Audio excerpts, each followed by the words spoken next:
Today on Die Trying, I'm taking one pallet board and something you probably have in your basement and turning it into cash. Yippee! Die trying. Before we get started, let me be honest with you. I have made this project a ton of times and it has gotten me a ton of sales, but at craft fairs.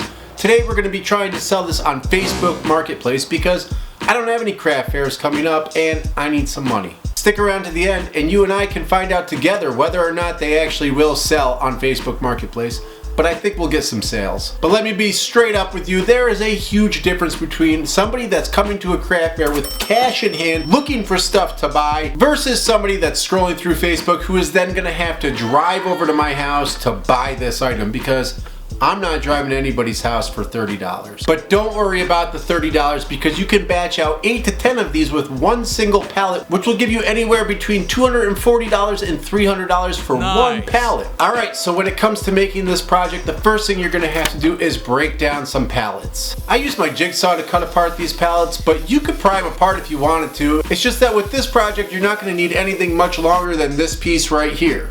So I don't see any reason to go through all the work of prying them all apart. You could also use your reciprocating saw or a circular saw. The circular saw can be a little bit dangerous though because while you're cutting through this, if you get twisted at all, these boards have a lot of tension in them and it will cause some kickback. So do it at your own risk, I guess. Once I had all these pallet boards cut to a rough length, I can bring them over to my table saw and cut them to their final width, which is actually going to be their height, but you'll see. I set my fence at 2.5 inches, which will cut this board in half and give me more material out of one piece of wood. Once I had all my boards ripped to their final width or height, whatever, I could lower my blade down to about 1/4 of an inch. Then I took my fence and I slid it over to 1/4 of an inch as well. Then I could pass these pallet boards over the top of my table saw blade. Because the blade was set to 1/4 of an inch, I knew it wasn't going to come through the top of the board, but I still play it safe and use a push stick because you definitely do not want to cut any of your fingers with a table saw. I have done it and it hurts. Trust me, not worth it. So once I made a pass on all of my boards, I could slide my fence over by 1/8 of an inch and then run all these boards over the blade again. This is the width of the blade itself, so you're just removing another 1/8 of an inch to create a wider slot. And once I ran all the boards through, I had to do it one more time because it's going to be a 3/8 of an inch wide gap in these boards. And you'll see why in 1 second. Now, I don't know about you, but it can be really disheartening to work forever on this huge project and feel like the hours you put into that huge project don't really pay off in the end. I absolutely love being out here in my shop and making things, so it's hard for me to ever feel like I've wasted time. But when you're hurting for money and then you go online and see some of these little things that some people make where they're working smarter rather than harder, it can be a little upsetting. So this is the kind of project that you can batch out and work smarter rather than harder. And also, more power to those people. I am not shitting on you if you're working smarter rather than harder. Now that I have my pallet boards cut to their final width and that slot cut down one side of all of my boards, I can move on to that little cherry on top that's going to help us get the sale. Vinyl record sleeves. What? I know, not that exciting, but stick with me. The first thing you want to do with these record sleeves is separate the front from the back. You could use a razor, but typically they're just glued along a seam and then you can fold the two pieces back and forth until you can get a clean rip. We're going to be cutting these in a minute anyway, so don't worry about a little bit of a tear. Typically I use spray adhesive and 1/8 inch plywood for this project, but this time I decided to try some hardboard and contact cement. I've been using the spray adhesive for this project for years and I've never had a single complaint, but if I'm being honest, the contact cement seemed to have a much stronger bond, so I suggest go with that. So to use the spray adhesive or the contact cement, it's the same process. You apply it to the back side of the record and you apply it to the wood. Let it dry until it's tacky and then stick your record sleeves down onto it. Once they make contact, they're not going to move, so make sure you have it lined up before you stick it down. Once I know they're all dried and stuck to the board, I can bring it over to my table saw and start cutting these out. And yes, there's going to be a little bit of waste, but you can get a nice clean cut on all of the sides of your record sleeves, which is great for this because what we're doing next, you're going to want a nice clean cut on all the sides. Now that I have them all cut out, I can move over to my miter saw and set it at a 45-degree angle. You can stand up your board on its side and make your first cut.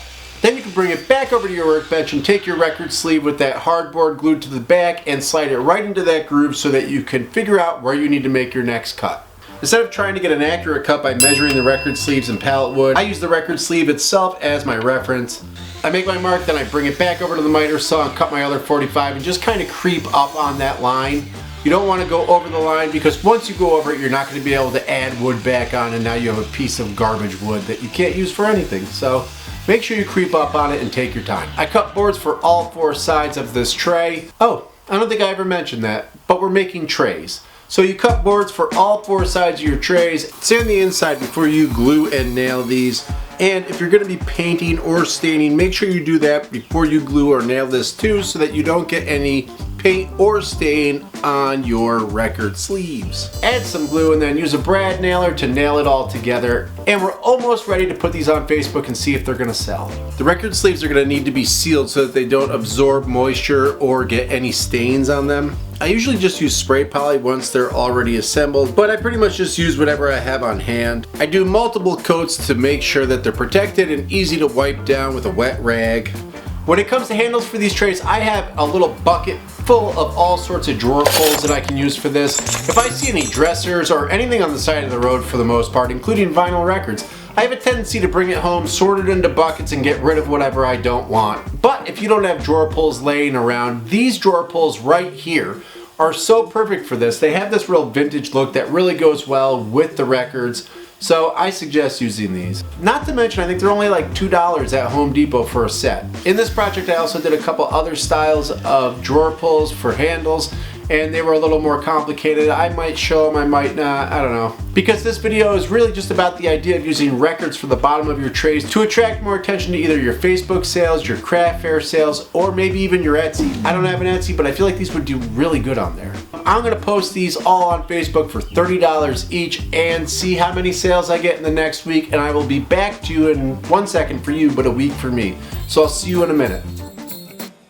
Alright, so it's been a week and I have sold 2. Not great, but not bad either. I only posted 5 of them.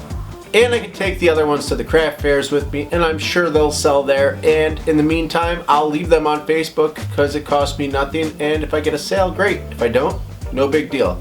This is a project that anybody can do, and you can get albums at the thrift store for like 25, 50 cents each, something like that. And I make it a point to never use collectible items. I look them up beforehand because you don't want the tray to be worth less than the album.